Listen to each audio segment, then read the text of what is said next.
আপনার এখন পর্যন্ত ওয়ার্কশপে জয়েন হয়ে আপনার সেল কত হয়েছে টোটাল, যদি একটু শেয়ার করেন? ওয়ার্কশপে জয়েন হওয়ার পরে কিন্তু আমি গত জানুয়ারির 21 তারিখ থেকে সেল শুরু করি। জানুয়ারি 21 থেকে এখন পর্যন্ত স্টেট ফার্স্টে সিওডিতে আমার প্রায় 50 লাখ টাকার উপরে। দেখতে পারবো? আমি একটু দেখি লাইভ এখন। আচ্ছা, জানুয়ারির 21 থেকে জুলাই 17 তারিখ পর্যন্ত 50,31,000 টাকা।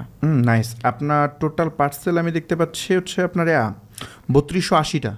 টোটাল পার্সেল হচ্ছে 3280 এবং আপনার 50,31,713 টাকা আমি দেখতে পাচ্ছি। আচ্ছা, বাই দ্য ওয়ে এখানে ক্যান্সেল রেট অনেক কম। হ্যাঁ, মানে 3280টার মধ্যে মাত্র 126টা ক্যান্সেল। সো এটা অনেক কম, এটা 1%-এর আশেপাশে, একটু বেশি। হ্যাঁ, 1%-এর আশেপাশে। সো এইরকম রেজাল্ট সচরাচর দেখা যায় না। দেখা যায় না। তো যাক, এটা ডেফিনেট অনেক অনেক অনেক অনেক ভালো একটা রেজাল্ট।